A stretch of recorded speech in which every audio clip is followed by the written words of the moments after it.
नमस्ते। इस नए और बेहद दिलचस्प एनालिसिस में स्वागत है। आज हम एक ऐसी केस स्टडी पर चर्चा करने वाले हैं जो चुनाव लड़ने के तरीके को देखने का नजरिया ही बदल देगी।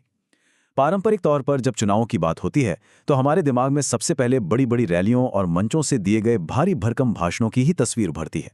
लेकिन आज हम उस पर्दे के पीछे चलने वाली माइक्रो मैकेनिक्स यानी सूक्ष्म इंजीनियरिंग को डिकोड करेंगे, जिसने पश्चिम बंगाल में एक विशाल चुनाव रणनीति को असल में जमीन पर उतारा। ये केस स्टडी हमें यह समझने में मदद करेगी कि कैसे एक आधुनिक राजनीतिक अभियान महज रैलियों के भरोसे नहीं रहता, बल्कि एक बहुत ही सुविचारित और बहुस्तरीय सिस्टम की तरह काम करता है। तो चलिए इस चुनावी मशीनरी के एक एक पुर्जे को खोलकर देखते हैं। आगे बढ़ने से पहले जल्दी से आज के एजेंडे पर एक नजर डाल लेते हैं। हम शुरुआत करेंगे अभियान के माइक्रो मैनेजमेंट से, फिर देखेंगे संस्कृति और खेल से जुड़ाव, उसके बाद बूथ और घर घर तक पहुंच, नैरेटिव और चार्जशीट अभियान, स्थानीय चेहरे और लक्षित मतदाता, और आखिर में जानेंगे उन रणनीतिकारों को जो पर्दे के पीछे से सब कुछ संभाल रहे थे। अक्सर पारंपरिक अभियानों में होता क्या है? वही पुरानी बड़ी रैलियां और एक जनरल मास मैसेजिंग। लेकिन इस चुनावी सफलता के केंद्र में कोई बहुत बड़ा मंच नहीं था, बल्कि एक बहुत ही तीव्र और एकदम ग्राउंड लेवल का बदलाव था। सारी रणनीति मैक्रो यानी बड़े स्तर से शिफ्ट होकर माइक्रो मैनेजमेंट पर आ गई थी। डोर टू डोर नेटवर्किंग, स्थानीय मुद्दों पर बातचीत और छोटे छोटे समूहों को टारगेट करना, यही इस पूरी केस स्टडी का असली आधार है। तो आइए सबसे पहले बात करते हैं हमारे पहले पिलर की, अभियान का माइक्रो मैनेजमेंट। कैंपेन मैनेजर के उपाध्याय ने इस रणनीतिक बदलाव को बड़े ही सटीक शब्दों में परिभाषित किया है। राजनीति को मंच से उतारकर सीधे समाज के बीच लाना। ये कोई सामान्य राजनीतिक गतिविधि नहीं थी। ये राजनीतिक संदेशों को आम लोगों की रोजमर्रा की जिंदगी से जोड़ने का एक बहुत ही सचेत और सोची समझी कोशिश थी। सोचिए, जब राजनीति बड़े बड़े मंचों से उतरकर सीधे लोगों के आंगन तक पहुंचती है तो उसका असर कितना अलग और कितना गहरा होता है। अब आते हैं हमारे दूसरे और बेहद दिलचस्प पहलू पर, संस्कृति और खेल से जुड़ाव। उदाहरण के लिए कमल मेला को ही ले लीजिए। नाम सुनकर लगता है कोई आम मेला होगा, लेकिन ये कोई आम राजनीतिक रैली बिल्कुल नहीं थी। ये एक अनोखा सामाजिक राजनीतिक उत्सव था, जिसमें स्थानीय संस्कृति, वहां का संगीत, संवाद और राजनीतिक संदेश, इन सबको एक साथ पिरो दिया गया। इसका असली मकसद लोगों को सिर्फ श्रोता बनाकर बिठाना नहीं था, बल्कि उन्हें भागीदार बनाना था।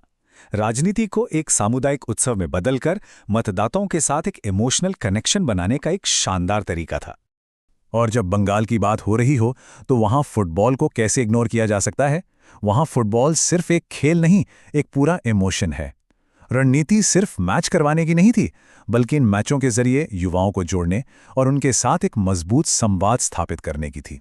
सबसे अहम बात यह रही कि इन फुटबॉल मैचों ने उन मुश्किल इलाकों में भी एंट्री दिला दी जहां पारंपरिक राजनीतिक पहुंच बनाना बहुत टेढ़ी खीर थी। चलिए अब बढ़ते हैं तीसरे और सबसे अहम लॉजिस्टिक हिस्से की तरफ, बूथ और घर घर तक पहुंच।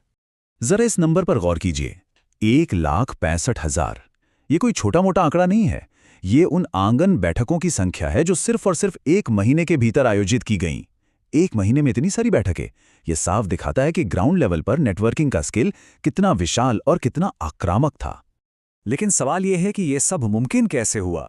हुआ कुछ यूं कि फरवरी के महीने में बोर्ड परीक्षाओं के कारण माइक से प्रचार करने पर पाबंदी लग गई। अब इसे एक रुकावट मानने के बजाय एक मास्टर स्ट्रोक में बदल दिया गया। घर घर जाकर आंगन बैठकें की गई, हर बूथ पर छोटे छोटे माइक्रो ग्रुप्स बनाए गए, और सबसे गजब की बात, इन बैठकों में आने वाले लोगों को सीधा व्हाट्सएप ग्रुप से जोड़ दिया गया। मतलब माइक बैन की एक टेम्पररी समस्या को एक परमानेंट डिजिटल और फिजिकल नेटवर्क में बदल दिया गया।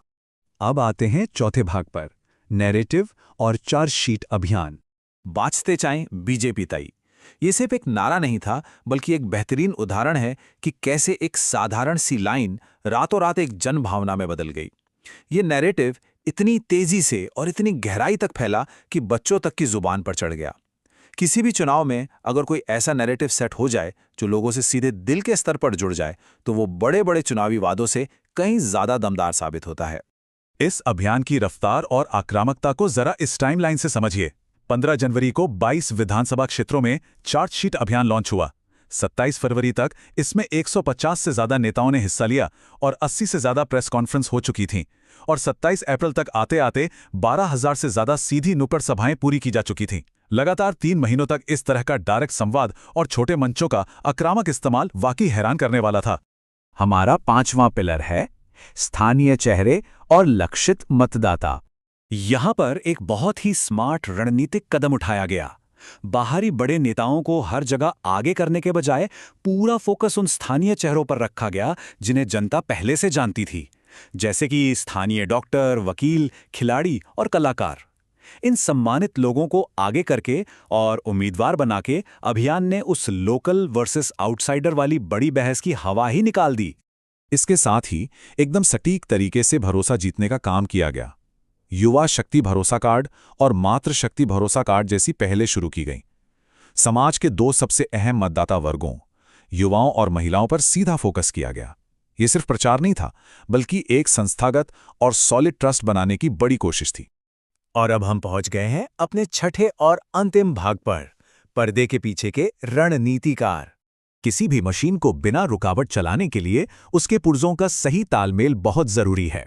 यहां भी काम का बंटवारा एकदम साफ था। सुनील बंसल ने संभाला माइक्रो मैनेजमेंट और बूथ स्तर का पूरा संगठन। भूपेंद्र यादव ने तय की ब्रॉड इलेक्टोरल स्ट्रैटेजी और अभियान की ओवरऑल दिशा।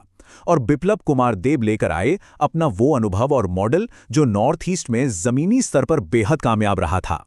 ऊपर से लेकर नीचे तक रणनीति का ये परफेक्ट सिंक ही इस पूरे अभियान की रीढ़ था।